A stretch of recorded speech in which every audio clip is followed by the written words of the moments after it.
first officer shouted. Tragically, the aircraft dropped from 38,000 feet to sea level in just 3 minutes and 30 seconds. All passengers and crew on board lost their lives, making this one of the most tragic days in aviation history. Let us take a moment to reflect on the profound impact of this event and remember the 228 lives lost before we continue the investigation. In memory of the 228 lives lost, the story continues. Shortly after 4 a.m., when the flight failed to contact air traffic control in either Sagel or Cape Verde, the controller in Sagel attempted to reach the aircraft. Despite the rescue operation being initiated, there was no response. Brazil and Sagel alerted rescue services and started searching for the aircraft. However, the challenge was that Air France Flight 447 seemed to have disappeared in an area without radar coverage, with no possible witnesses and unreliable radio communication.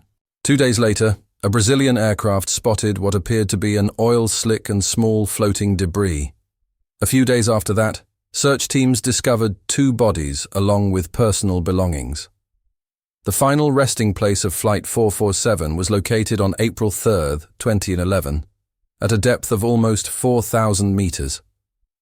By May 10th, both black boxes had been recovered and sent for analysis by the BEA, France's air safety agency.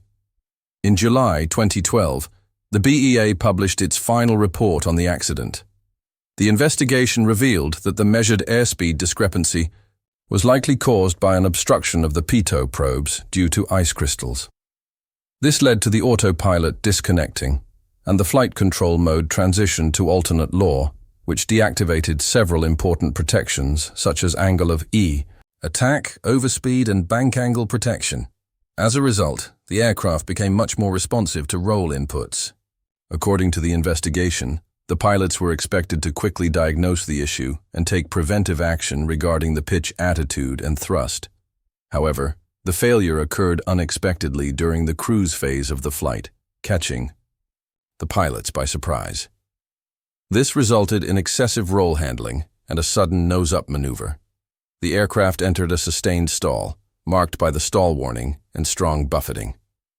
Despite the stall warning sounding for 54 seconds continuously, the crew never attempted any recovery maneuvers to exit the stall. This ultimately led to the aircraft crashing into the ocean. The failure to attempt recovery was likely due to a lack of specific training for such situations.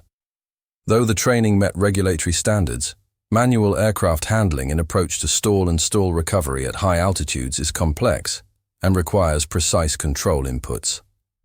A review of the pilots' training records revealed they had not been specifically trained for handling such scenarios.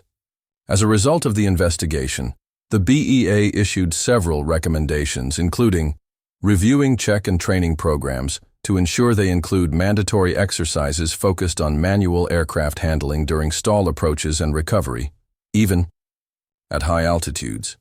Ensuring that aircraft used for public transport flights with passengers are equipped with an image recorder that allows for the observation of the entire instrument panel in such emergency situations. In addition, several other recommendations were proposed, including improvements to flight recorders, enhancements to the pitot probes, better task sharing when augmented crews are involved, and the installation of an angle of attack indicator. To conclude, it is clear that no single explanation can fully account for the actions of the crew. In the meantime, it would be valuable for both pilots and non-pilots alike to reflect on the events of Air France Flight 447. Let's focus on learning from these incidents to ensure safer skies for everyone. If you found this video insightful, please consider liking, commenting, and subscribing to the channel for more content like this. What's happening? I don't understand. We're losing control of the aircraft. We've completely lost control.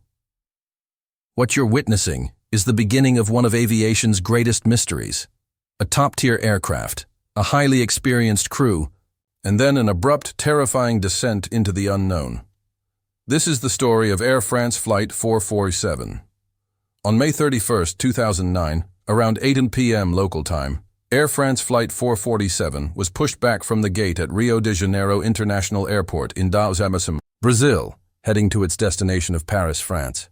The route from Rio to Paris spans the Atlantic Ocean, starting from Brazil and crossing over the northern Atlantic before approaching mainland Europe and eventually landing in Paris. The typical flight time for this route is about 12 hours.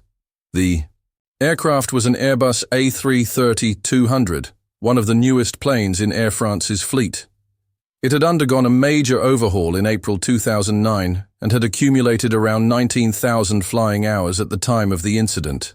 The aircraft was powered by two General Electric CF6 engines, both of which had no documented issues. On board were 216 passengers, coming from nearly 30 different countries. The majority of the passengers were French, Brazilian, or German citizens, and they were a mix of business and leisure travelers.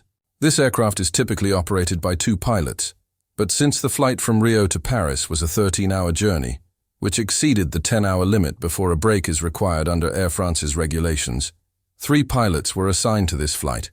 Captain Marc Dubois, aged 58, with almost 11,000 flying hours, including 6,000 hours as captain and 1,700 hours on the Airbus A330.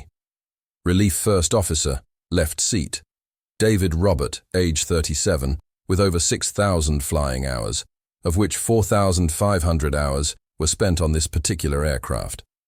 First Officer, right seat, Pierre-Cedric Bonner, age 32, with nearly 3,000 flying hours, of which only 87 hours were on this aircraft type. At 8:30 p.m., the Airbus took off, with a routine departure as expected for a fully loaded aircraft. The crew followed the standard protocols for the climb and set the course for their transatlantic journey. When the flight reached about 20,000 feet, the Relief First Officer left the cockpit for his 3-hour rest period.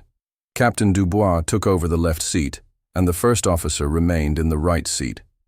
Shortly after, the flight reached its cruising altitude of flight level 350, FL 350. The first few hours of the flight proceeded smoothly and uneventfully. At 1:35 a.m., the aircraft entered ocean